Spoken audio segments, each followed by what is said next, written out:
Last week, we talked about the world's most well-known fish story, right? The story of Jonah and the great fish that swallowed him. We're going to continue on in the story of Jonah today, but before we get there, I thought it might be a good idea to spend a couple of minutes talking about the world's second most well-known fish story, which is, of course, the story of Nemo.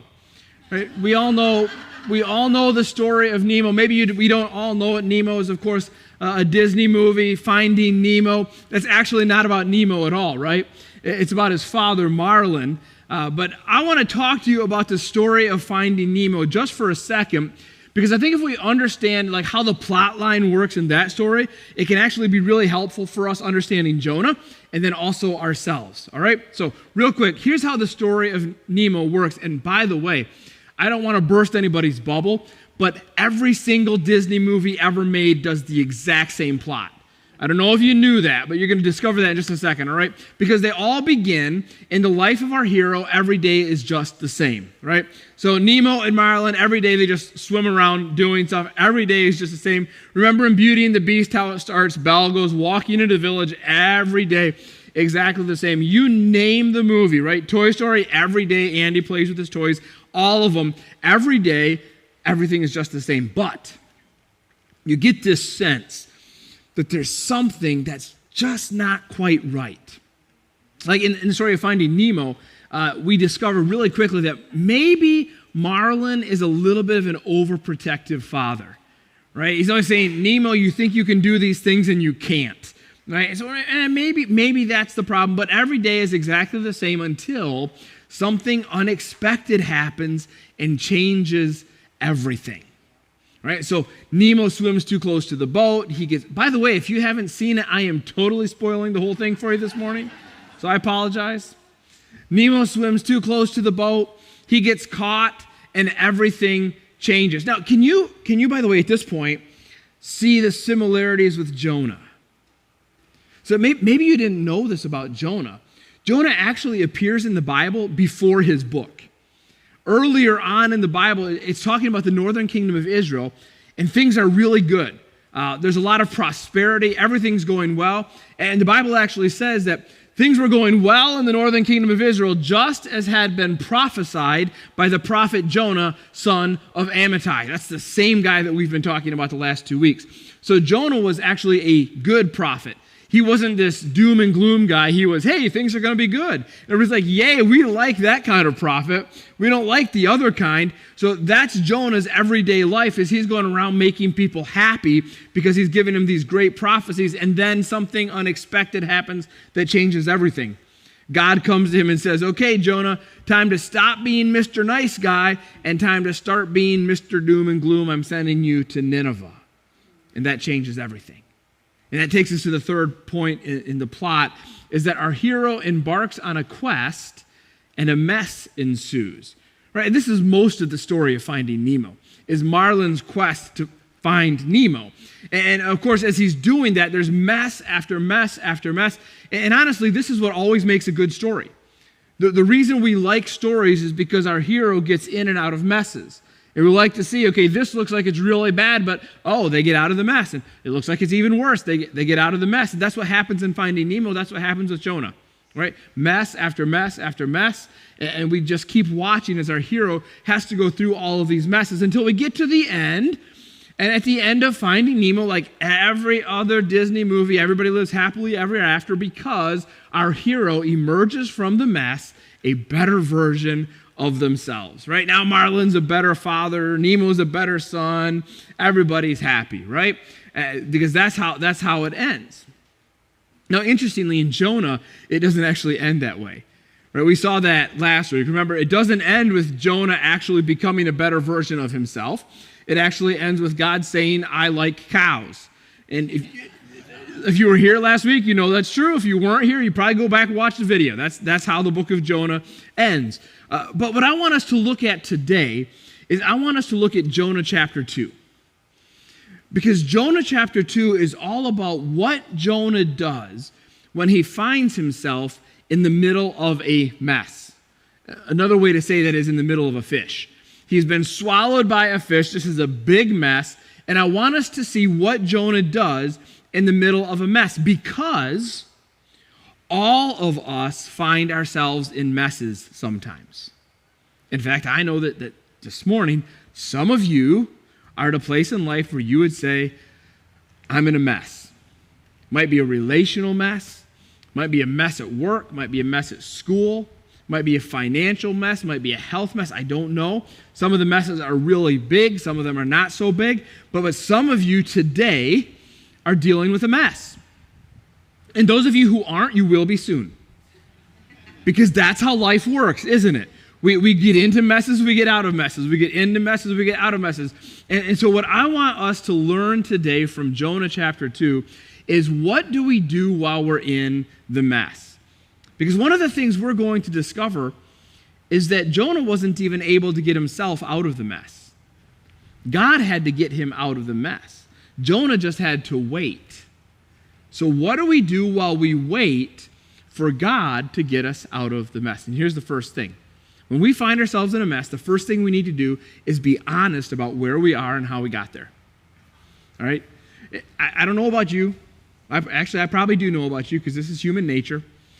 But for me, the natural thing to do when I find myself in a mess is to start playing the blame game, right? To start pointing my finger. I'm in this mess because of that person.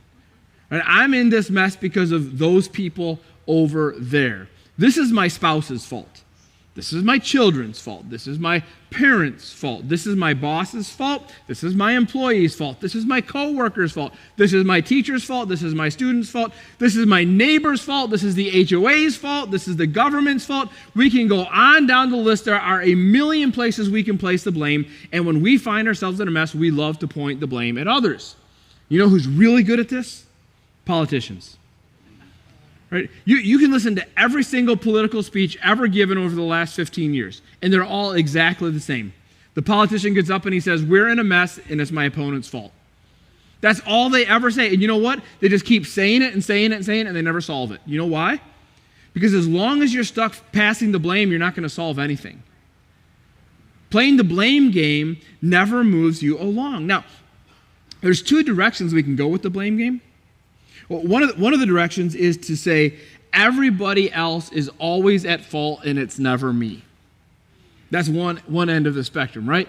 Everybody else is at fault, and this is never my fault. And the problem with this is, if I can't look at the mess and figure out where I'm responsible, then I'm not going to change, and it's not going to get better.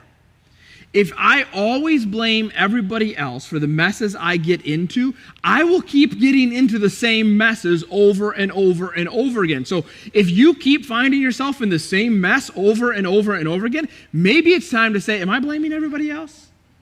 Maybe I need to look inward and take a little bit of responsibility for myself and see what maybe I can change. So that's one end of the spectrum. Now there's another end of the spectrum. The other end is that I take all the blame all the time. And some of you really struggle with this. Like, you love to blame yourself for everything. And so you live in this place where you're always full of guilt, full of shame, full of regret. Man, 12 years ago, I made this decision, and my life will never be the same. I ruined it. I can't fix it. It's just over. I have to live with it. 5 years ago, I did something I regret. I wish I hadn't done it. I wish I hadn't said it. Whatever it is, it happened, and it's just over. All I can do is just deal with the guilt now, because it can never be made right. And we live in this place of guilt and shame and regret, and we miss out on the fact that God offers forgiveness. And do you understand that the forgiveness of God is not based on what you've done? It's based on who He is, and that He forgives you regardless of what you've done. And if He can forgive you, then you can forgive you. And you don't need to live in this place of guilt and shame and regret, always blaming yourself for everything bad that's always happened. Now, those are the two ends of the spectrum. There's a balanced place in the middle, and we can actually see an example of that in Jonah. So if you have your Bibles, open them to Jonah chapter 2. Jonah is in the fish. He's been thrown overboard by the sailors. He's in the fish. And now listen to what he says. Jonah 2, verse 2, he says, I called out to the Lord out of my distress, and He answered me. Out of the belly of Sheol, That's another word for death. And so he's actually saying the fish is the belly of death. I'm in the belly of death. Out of the belly of Sheol I cried, and you heard my voice. Now, notice what Jonah is doing and not doing here. Okay? Jonah's not blaming himself. He should be. He's not blaming anybody else. He's not blaming the sailors who threw him overboard. He's not blaming the fish. He's not blaming anybody. But what he is doing is he's noticing who's in this with him. Do you see this? He says, I called out, and he answered me. I cried, and you heard my voice. See, instead of playing the blame game, Jonah's paying attention to where God is. Think about it this way. When we blame, we're asking the question, who is responsible for this? And what we ought to be doing is asking the question, who is with me in this? Because here's the reality, and if this is the only thing you hear this morning, hear this. When you are in a mess, God is there with you.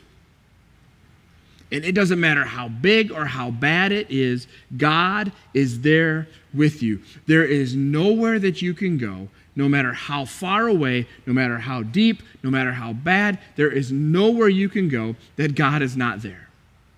And so in the biggest, messiest messes, God is there with you. But keep going. Look what else Jonah says. He says, for you cast me into the deep. Well, wait a minute. That sounds like blame. Into the heart of the seas, and the flood surrounded me. All your waves and your billows passed over me. Is Jonah blaming God here? No, he's not. Actually, what he's doing is he's observing that God is in control. Who owns the waves? God does. Who owns the billows? Who owns the water? God does. And what Jonah is saying is, I'm in this mess. Doesn't matter at this point whose fault it is. Doesn't matter who's to blame at this point. But who's in it with me? Well, God is. And God's a really good person to have in a mess with you because God's in control of the mess. And that's what Jonah's recognizing. Now listen, this is what that means. If God's in control of the mess, that means that God is not surprised. He's not concerned. He's not anxious. He's not frustrated. He's not wringing his hands saying, what are we going to do? What it means is that he's got a plan. You see, even in this mess that Jonah finds himself in, God has a plan. One of the things that God does when we're in a mess is he uses the mess to get our attention. That's what he's doing with Jonah. God said, Jonah, I want you to get up and go to Nineveh, that great city, and preach against it, for their wickedness has come up against me. So Jonah got up and ran the other way. And God said, I need to get Jonah's attention. I need to bring him back to where he needs to be. And so God uses the mess to get Jonah's attention. Sometimes when we're in a mess, one of the questions we should ask is, God, are you trying to get my attention? Am I running in the wrong direction? Do I need to do an about face and go a different way? Sometimes God's trying to get our attention. Now, sometimes in a mess, God is using the mess to mold us, to shape us, to form us, to create us into the people he wants us to be. You know, very often God uses our pain and our struggle to cut the parts of our life away so that we can look more like who he created us to be. That's why James says we rejoice in trials, because trials bring patience and patience brings maturity. If you want to be a mature Christian, if you want to be the person God created you to be, then you're going to have to go through some messes. You see, God is in the mess with you. He's in control of the mess, and he's using the mess for a purpose. So when I find myself in a mess, instead of saying, God, why is this happening? The better response is to say, God, what are you doing? What are you doing in me? What are you doing for me? What are you doing through me? Let me show you something else that's going on here. Because sometimes in the messes we don't see God, right? Have you been here? You find yourself in a mess in life, and even though you know up here that God is everywhere, so he must be here, I don't see him, I don't feel him, I don't sense him, I'm not sure he's with me. That is how Jonah felt. Listen to what he writes in verse 5. He says, the waters closed in over me to take my life. The deep surrounded me. Weeds were wrapped about my head at the root of the mountains. This is the picture of a man who's drowning. You can sense it in his words that he's kind of looking up and he's floating down. And he says, I went down to the land whose bars closed upon me forever. The deeper he went, the darker it got. And he said, this is it. I'm going to die. Now, Jonah hadn't planned for this, right? Jonah didn't have this day marked on his calendar as, get thrown overboard and drown. That wasn't part of his plan. Jonah's plan for himself was run away from God, have a good time. That was his plan. He said, I'm going to run away from God, I'm going to have a good time. But now his plan has been interrupted. Isn't that what a mess is often? It's when our plan gets interrupted, and that's frustrating. And that can make us angry. It can be stressful. It can bring anxiety. It does all those things for us. But what Jonah is actually experiencing here is what I would call a divine interruption. You see, sometimes the mess that we're in is God simply interrupting our life and interrupting our plans to get us back on track. But notice what God does for Jonah here. Jonah's sinking. He feels like he's dying. He feels like he's drowning. This wasn't the plan. It's a divine interruption, but this is what God does. Verse 6 still. Jonah says, yet you brought up my life from the pit, O Lord my God. Jonah says, you saved me. Now, this is great because Jonah uses this vivid description of how he's drowning, right? I'm sinking down. The weeds are wrapping around my head. I'm at the base of the mountains. Everything's closing in on me. And then he says, but you saved me. You brought me up. So how does a drowning man get brought up? Well, David Hasselhoff shows up, right? He throws the lifeguard ring and he pulls him up. Is that what happened for Jonah? Was there a lifeguard? Was there a scuba diver? How did they get him and bring him up? No, it was a fish. Get this. The fish isn't the mess. The fish is the solution to the mess. The fish isn't the problem. The fish is God's provision. Jonah all of a sudden realizes my real problem was I was about to die. The fish saved me from dying. The fish is not my issue. The fish is God's gift to me. Because the reality is, in our mess, oftentimes we don't notice that God's keeping us from something much worse. In fact, sometimes the mess, the uncomfortable thing, the difficult thing we're dealing with, sometimes that mess is actually mercy. Sometimes the mess is God's provision to keep us from something much, much worse. So when I find myself in a mess, the first thing I have to do is I have to be honest about where I am and how I got there. And that means recognizing that God is here with me, and he has a plan for me, and he's going to provide for me as long as I'm here. And that brings me to step number 2. Step number 2 is identify your next steps in a new direction. Remember last week we said that whenever God gives us a second chance, it's so we can change. Jonah needs a new direction. The direction of your life is determined by the steps you take and the choices you make. So when God came to Jonah and he said, Jonah, get up, go preach to Nineveh, Jonah made a decision, right? He took a step. He headed in a direction away from God. Now, if you had said to Jonah in that moment, Jonah, in a couple days, you're going to be on a boat and they're going to throw you overboard because you asked them to. Jonah would say, not a chance. Why would I do that? If I'm on a perfectly good boat, headed to the place I want to go, why would I ask them to throw me overboard? No way that's going to happen. But see, what Jonah didn't understand is that the direction he chose led him to a destination he never could have imagined.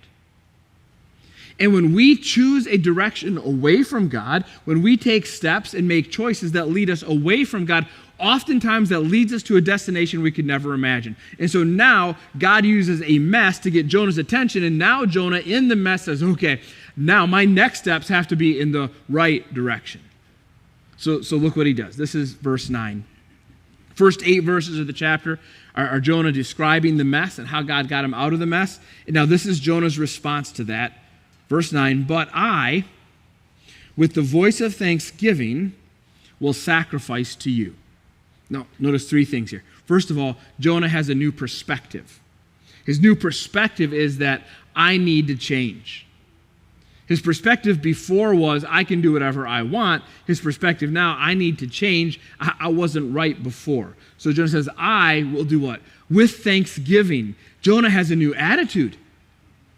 He has a new attitude. He doesn't view his mess as a horrible thing. He views it actually as a blessing, right? And so he said, I'm going to choose gratitude over grumbling. How easy is it for us when we find ourselves in the messes of life to immediately go into complaining, to immediately go into criticizing, when in reality what we need to do is immediately find out how to be content. Instead of grumbling, we need to choose gratitude. Because what gratitude does is it changes our whole mindset. You see, when I begin to focus on what I have instead of what I don't have, that changes how I feel about what I don't have. When I choose to focus on how God has been good to me instead of how life has been bad to me, that changes my perspective. I know there are some people out there who are absolutely miserable in life. And you know why? Because they love to be miserable. All they ever talk about is how miserable they are and how miserable life is. And when all you talk about is how miserable life is, you know what? Life is going to be miserable.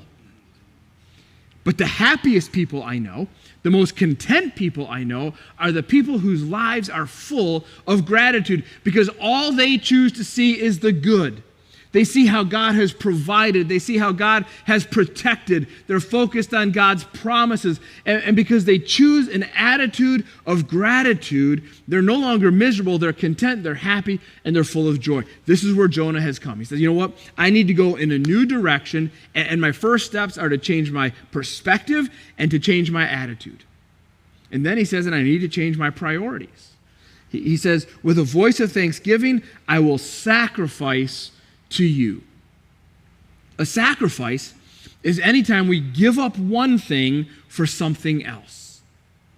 And very often, what we sacrifice and who we sacrifice for reveals our priorities. So if I say I'm making a decision in my life that I am going to sacrifice eating Swiss cake rolls so that I can eat more carrots. You're laughing because you don't think it's possible. But if I were to do that, that would demonstrate a priority on my own health.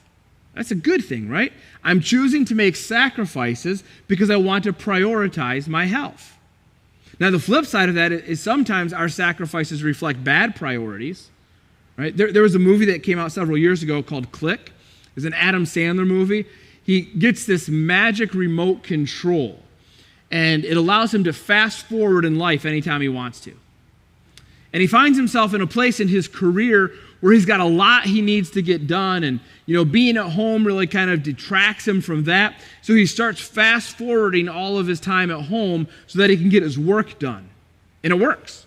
He gets a promotion, he moves up, he's making more money, he has more prestige, he gets to make more decisions. He's being validated by all of that, and he just keeps fast-forwarding family time, until he gets to the end of his life and he's accomplished everything he wanted to in his career, and he has no family because they want nothing to do with him. See, he chose a sacrifice, right? He sacrificed his family for his career. Why? Because that was where his priority was. Our priorities are reflected in our sacrifices. You can know everything about my priorities by seeing what I sacrifice and who I sacrifice for. This is why Jesus said, where your treasure is, that's where your heart will be. You see, what you do with your money will shape your priorities. If you hold tightly to your money and all you care about is keeping it and getting more, and you're willing to sacrifice anything and anybody to get more money, where's your heart going to be? Wrapped around your money. And if you think you might lose it, you are going to be stressed, and you are going to be anxious, and you are going to slip into a state of despair because that's where your heart is. But Jesus says, if you're generous with your money, if you're happy to sacrificially give it away for the good of others, where is your heart? Your heart is like his. And if you lose it, no big deal, because it wasn't where your heart is. So if I want to change my priorities, what do I have to do? I have to change my sacrifices. That's what Jonah is saying. Jonah said, initially, I was willing to sacrifice God's will for my will. I was willing to sacrifice God's plan for my plan.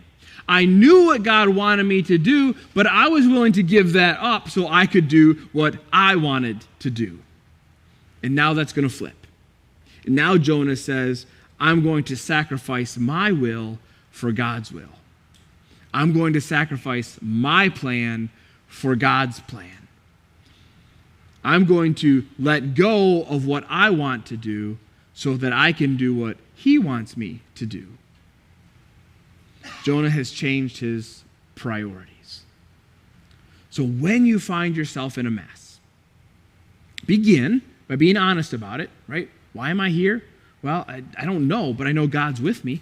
And if God's with me, he's in control and he has a plan. Therefore, I need to take the right next steps. And that means I need to get my priorities in alignment. I need to get my attitude in alignment. I need to choose gratitude instead of grumbling. I need to get my perspective in alignment. And once I've done all that, I'm ready for step number 3, which is this. Take action where you have control and trust God where you do not. And here's the reality. Whatever the mess is that you're in, whatever the mess is that you find yourself in down the road, there are some things you can control, and there are some things you cannot. Listen to what Jonah says. We're still in verse 9. Jonah says, what I have vowed, I will repay. Salvation belongs to the Lord. So two statements that are kind of two sides of a coin. Side number 1, Jonah says, there are some things I can do, I will do them. And then he says, and there's some stuff that only God can do. See, I think when Jonah says, the vows I have made, I will pay, I think he's actually talking about perhaps a vow he made as a prophet, that he would always do what God told him to do. And of course, he broke that vow, and now he's saying, all right, what I can control is I can control that I will obey. Because in life, there are some things you can always control. You can always control your choices, which means you can always control what you do.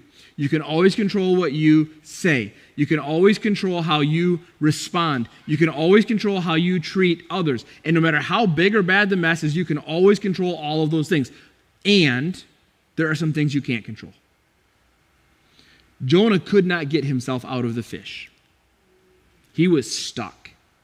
And the only person who could get him out of the fish was God.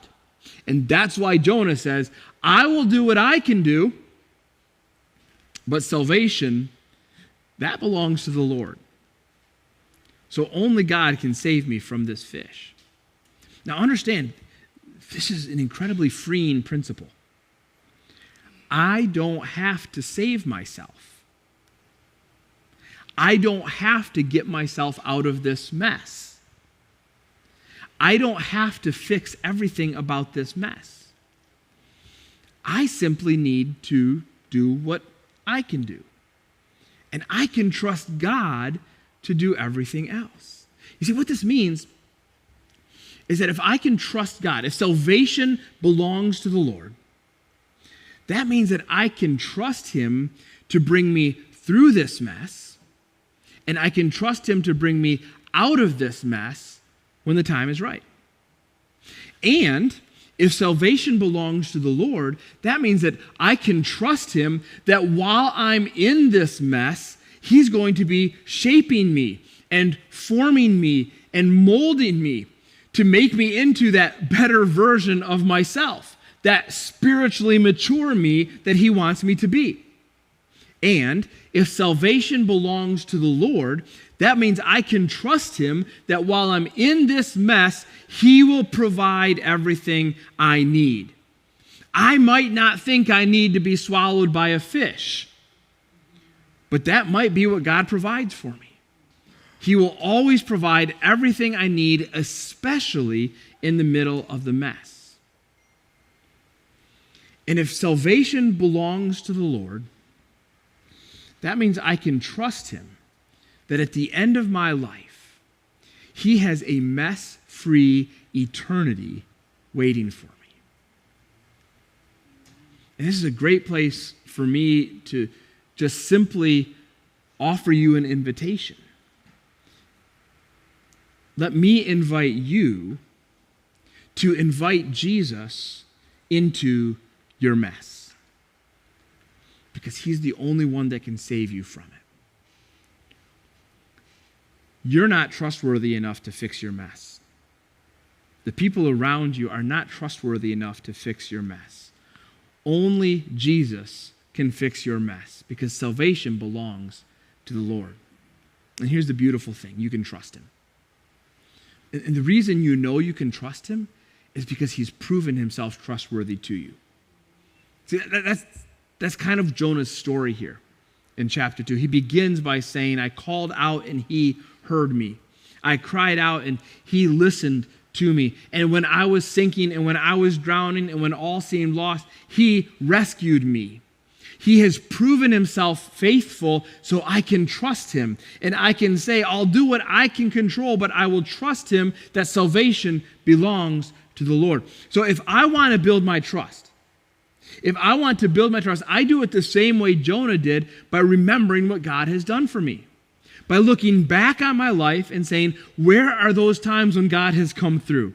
Where are those times when he has gotten me through a mess or out of a mess or provided for me in the middle of a mess? And as I begin to go back and remember those times and fill my heart with gratitude for those times, now my trust for him in the future is being built. So if I want to trust God with my future, I remember that he's been trustworthy in the past.